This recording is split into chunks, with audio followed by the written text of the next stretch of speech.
Hey everyone, this is me enjoying my day off. I figured I'd make a quick video about tips and tricks on how to sell on eBay. I've been selling on eBay for the past 5 years, and I've been doing pretty good as a reseller. And I have friends and family who also want to do the same thing. And the number one issue that people have is shipping. So I figured I'd do a quick video, give you some helpful tips. Perhaps you're interested in becoming an eBay reseller, or just sell some stuff that you have laying around your house, or make a few extra bucks. Hopefully I can give you some good advice and encourage you to do it, because I've been doing this for a while and it's pretty good side income. I don't have to get a part-time job. So let's begin. Keep in mind, when you're beginning to sell on eBay, you're gonna have a limit, which is 10 items at $1,000. But if you continue to sell stuff and eBay sees that you're doing pretty good, then you could always call them and increase it. That's not a problem. Well, the number one thing I always tell people, that if you're gonna have an eBay account, you should have a PayPal account as well. You could also sync up your bank account to your eBay, but then when you make transactions, it's gonna take time for the funds to actually hit your bank account, because the bank actually wants they take about 3 to 5 business days. But with PayPal, it's automatic, and you can build up a balance, and then when you want to transfer that money to your bank account, that's when you could do it. You can transfer everything at once, and then it'll take their normal 3 to 5 business days. Before you start running, you gotta learn how to walk.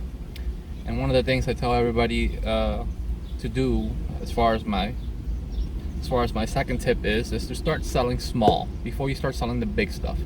So you probably have a pile of clothes you want to sell. Some are worth $10 and some are worth hundreds of dollars.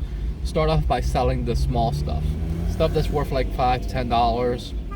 Play around with eBay with that merchandise, with those little items, and once you start selling, you get the hang of how eBay works and you learn more about the process. Then you can sell the bigger items, the banger stuff. Number 3, you gotta find similar items on eBay that you're selling so you can price compare. So for example, I'm trying to sell a shirt, but I don't know how much I could sell it for. You don't want to undersell it, or you don't want to also oversell it, because then nobody's gonna buy it from you. So I would look up the brand of the shirt to see if it's on eBay.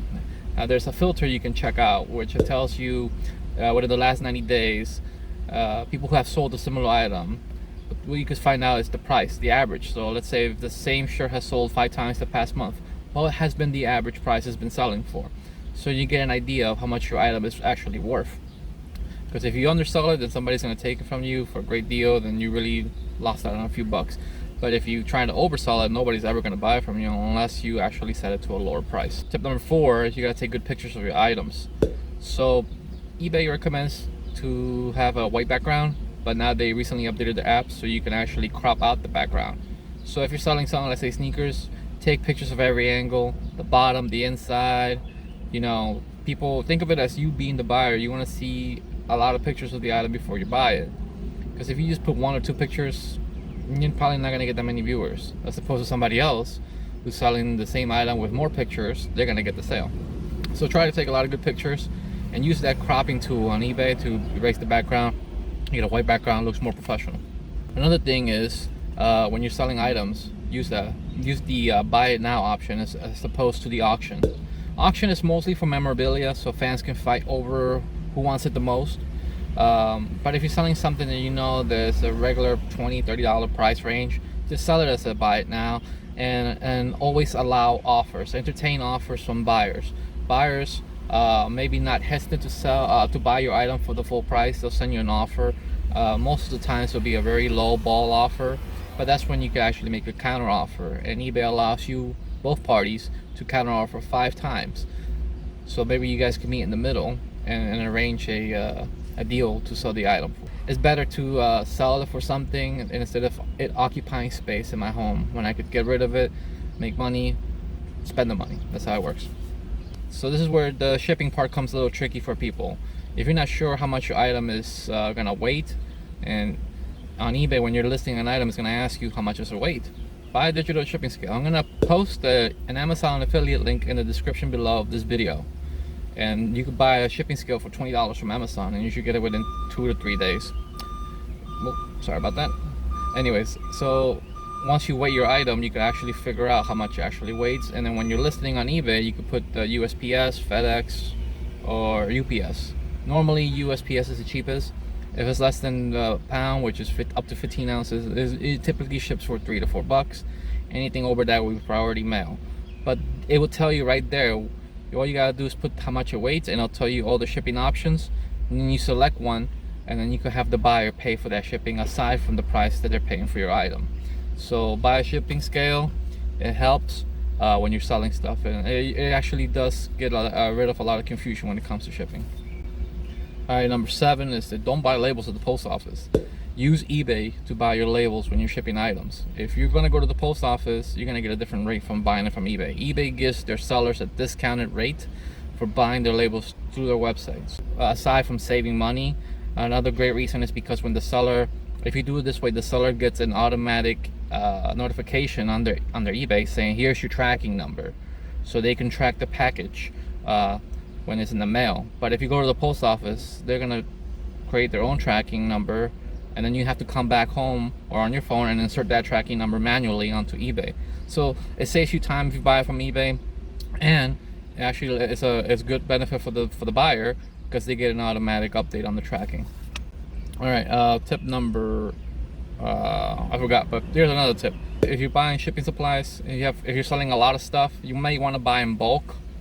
And Amazon is usually where I get my shipping supplies in bulk, and it's a great deal. But if you're gonna just sell one thing or two things down, once in a while, you don't have to buy in bulk. You can just go to Walmart, spend $1 or $2 on a poly mailer or box, and then just ship your item out that way. So if you're buying in bulk, go to Amazon. If you're just buying 1 or 2 things to ship out, 1-2 items, go to Walmart. I'm gonna finish up this video with one last thing.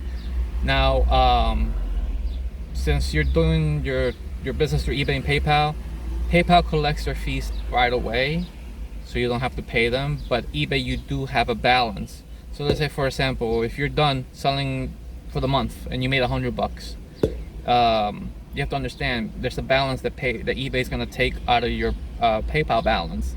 So when you're done, before you transfer any money to your bank account, look at your eBay balance. Go to my account, and right there should tell you the balance, and you can just make a payment right away. So I do that. So let's say I have $100, I owe eBay $20, I pay eBay the $20, then I know that those $80 I could transfer to my bank. If you do it the other way, where you transfer the $100 to your account, and then later on eBay is trying to collect their $20, they're gonna take it from PayPal. If PayPal has no balance, then that $20 is coming out of your bank account. So yeah, there's a truck behind me. Anyways.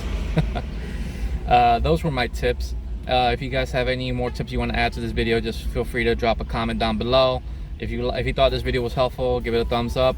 Subscribe, because I'm a reseller and I do a lot of thrifting, and maybe you can learn some more info from me and watch me as I go treasure hunting. Also click the little bell so when I do drop a new video you get notified right away. Other than that, I guess I'll see you guys the next time. Take care and be well.